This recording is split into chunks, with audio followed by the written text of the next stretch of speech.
Olá, meu nome é Letícia Takahashi, eu sou professora e doutoranda em Química e seja bem-vindo ao meu canal. Se você é novo, já se inscreve aqui e deixa seu joinha para não perder os próximos conteúdos. Hoje nós vamos conversar um pouco sobre o primeiro dia de prova do Enem 2019. Vamos comentar um pouco sobre o tema da redação e também sobre o famoso show dos atrasados. O tema da redação desse ano foi a democratização do acesso ao cinema no Brasil.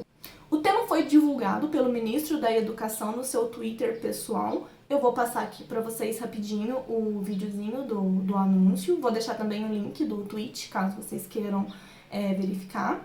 Qual é o tema da redação? Democratização do acesso ao cinema no Brasil. Esse é o tema. E muitas pessoas comentaram logo que foi divulgado o tema da redação desse ano, começou-se toda a discussão na internet, em todas as redes sociais, de que esse tema era algo muito inesperado. Muita gente ficou surpresa, em choque, no Twitter, Facebook, muita gente falando que não saberia como discutir o tema, era algo que ninguém estava esperando. Na página do Facebook do MEC, no dia 29 de outubro, eles publicaram uma foto com um linkzinho, vou passar aqui para vocês, que tinha uma imagem falando que o MEC vai incentivar filmes acessíveis para surdos, cegos, autistas em cinemas e espaços públicos no Brasil. Tem a chamada para uma reportagem no próprio site do MEC, falando então sobre essa democratização do acesso ao cinema. Muita gente buscando essa reportagem antiga comenta que isso poderia ser um spoiler do tema desse ano.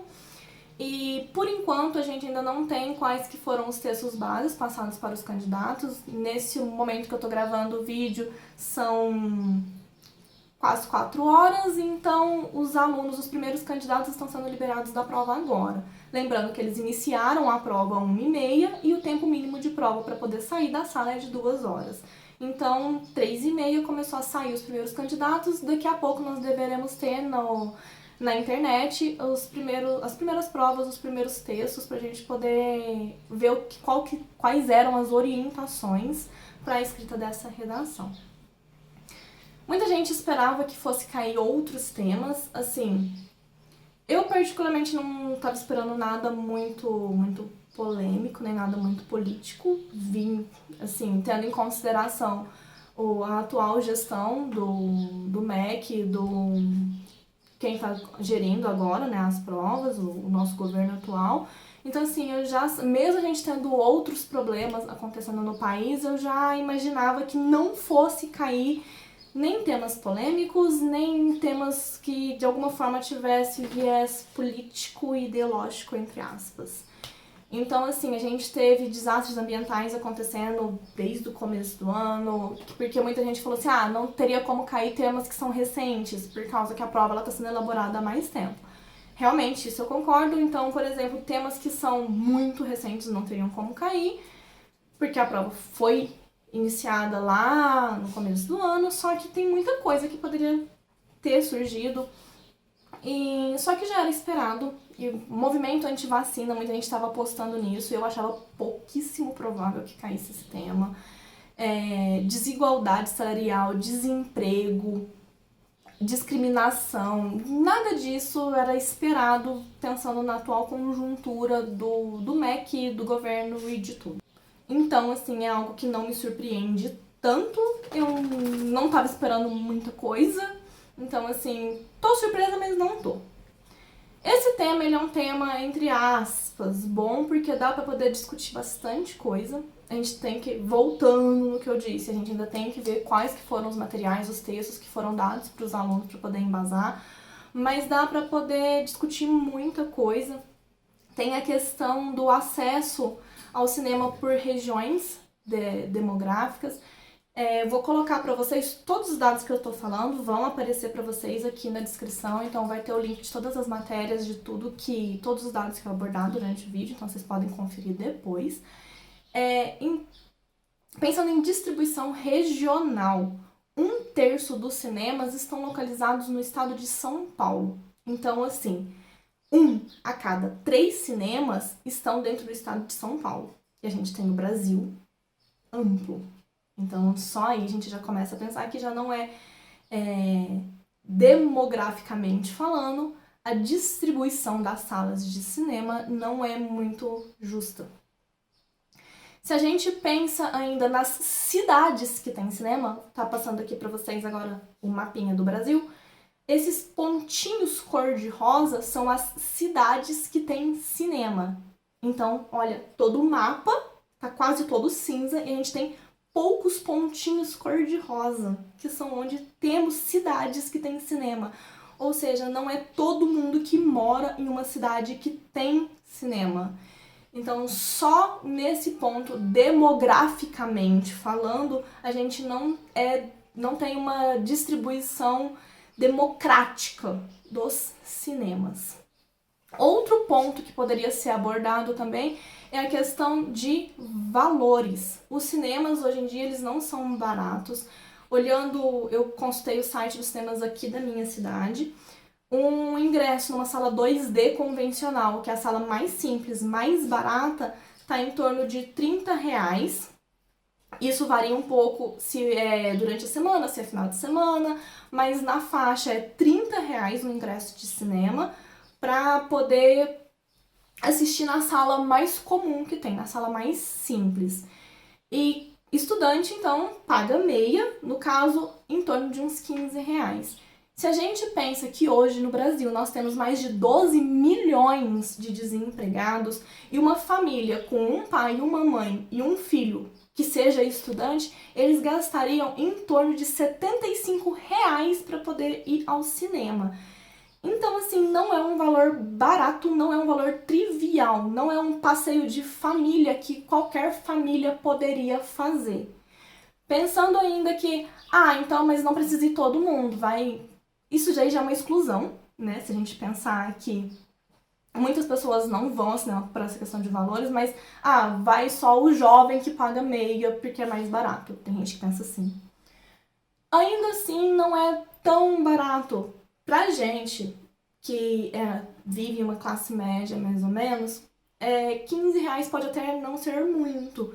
Só que para muita gente esse dinheiro é muito importante. R$15 dá para poder pagar o ônibus da semana inteira, dependendo da região. Se a pessoa já é universitária, R$15 é o RU da semana inteira. Então não é um dinheiro tão trivial assim, se a gente pensar na abrangência de todo mundo. Mas isso acaba excluindo muita gente, obviamente. E se quiserem fazer uma pesquisa rápida, é só perguntar para os pais de vocês qual foi a última vez que eles foram ao cinema. E a maioria, eu aposto que não se lembra qual foi a última vez, porque as pessoas acabam não indo, porque um casal para poder ir assistir um filme é em torno de R$60. Então, assim, não é barato. E voltando, a gente tem hoje, em 2019, agora fechou outubro, a gente tem mais de 12 milhões de desempregados. Então, R$60 para uma sessão de cinema para um casal é muito dinheiro. Então, esse é o segundo ponto que poderia ser abordado, essa questão desse acesso de pessoas de baixa renda ao cinema é mais difícil. E se a pessoa não vai ao cinema, o cinema não é só lazer, cinema também é cultura. O cinema possibilita abrir a mente da gente para milhares de discussões e para abordagens de diversos outros temas. Então não é, mas é só lazer. Primeiro que as pessoas também precisam de lazer. Lazer também é importante. As pessoas não devem ser obrigadas a trabalhar igual máquinas 12 horas por dia durante os 7 dias por semana. Lazer é muito importante, principalmente para nossa saúde mental. Então a gente tem que parar com isso de que lazer não é importante. Então, ainda que fosse só por lazer, seria muito importante. Mas ainda tem a questão toda cultural.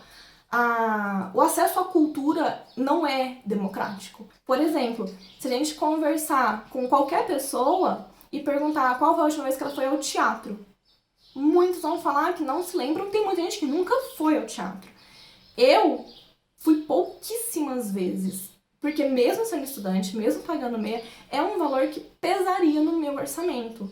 Então, assim, o acesso à cultura é muito restrito às classes mais altas no Brasil.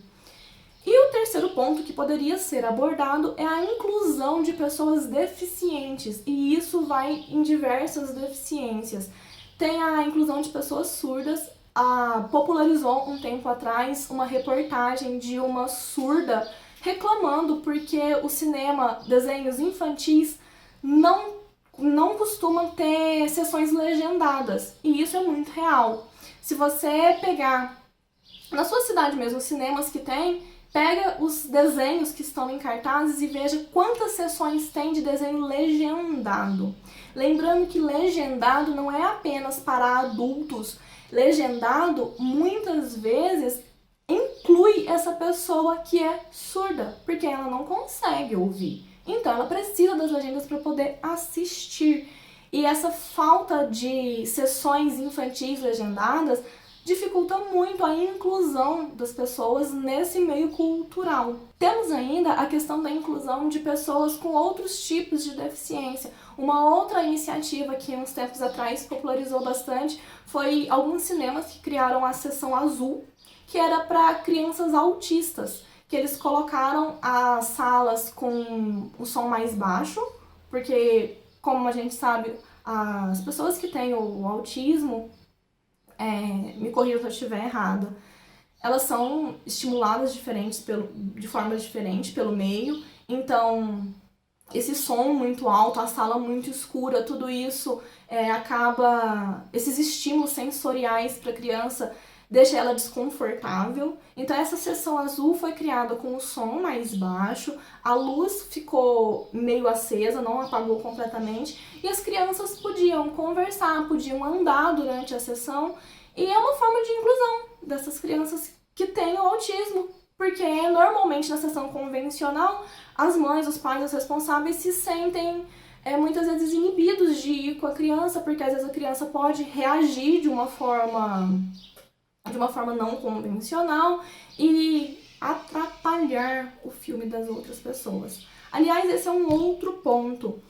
Em filmes infantis, eu fico sempre por entender que sempre tem adulto, sempre vai muito adulto em filme infantil. Eu sou um adulto que vai em filme infantil. Só que adultos que não entendem que o filme infantil é para crianças. E sempre tem adulto no filme infantil reclamando que tem criança. E isso é uma coisa que eu fico muito assim. Então tem essa exclusão, esse preconceito, essa exclusão mesmo, acho que não tem outra palavra melhor, de crianças dos cinemas. Recentemente, há pouco tempo atrás, eu fui no cinema com uma amiga e ela tem 2 filhos, um de 12 anos e um de 5.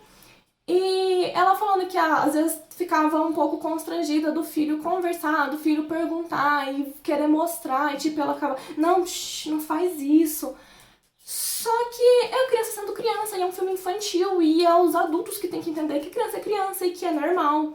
E é muito, eu acho, entre aspas, é até engraçado, assim, como que as mães se preocupam tanto. Não é engraçado, é triste, na verdade, né?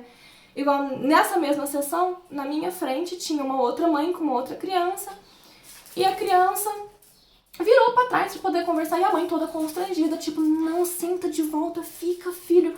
E daí eu peguei, fui, brinquei, ri, o menino riu, daí a mãe se sentiu um pouco mais confortável de ver que a pessoa de trás não fechou a cara pro filho dela, porque o filho virou pra poder dar oi. Então, assim, isso também é uma exclusão de pessoas do ambiente do cinema.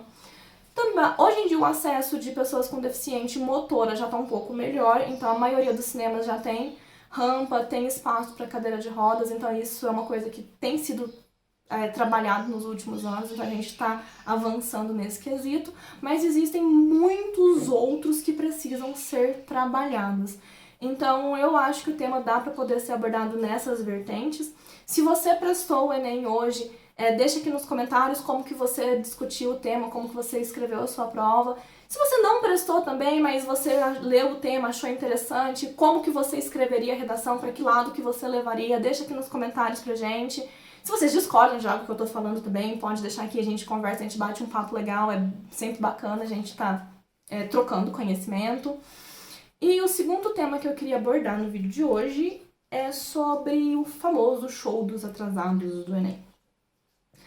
A prova mal tinha começado e já começaram as fotos a pipocar e os memes, e uma coisa que me chamou muita atenção mesmo, foi um vídeo de uma TV, então assim, é algo de uma reportagem oficial, E uma repórter conversando com a outra, né, com o correspondente que estava no local da prova, e as duas meio que um tom sarcástico, meio que rindo. Ai, fulano, então, já tem os atrasados do Enem? Alguém já se atrasou? Ah, então, aqui... Então, assim, os correspondentes conversando entre si em tom de deboche. Eu me sinto muito incomodada com isso. Eu, particularmente, não gosto, eu não vejo graça nenhuma nesse show dos atrasados.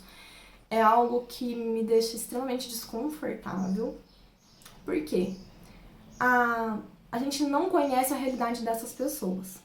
Então, assim, a gente não sabe o que levou essa pessoa a atrasar para a prova. Tem gente que vai falar, ah, Letícia, mas tem gente que atrasa porque não olhou o cartão. Tem gente que atrasa porque saiu atrasado de casa. Tem, acontece, eu sei que acontece. Já tiveram casos nos anos anteriores de pessoas que atrasaram de propósito para poder dar entrevista para repórteres que estivessem no local.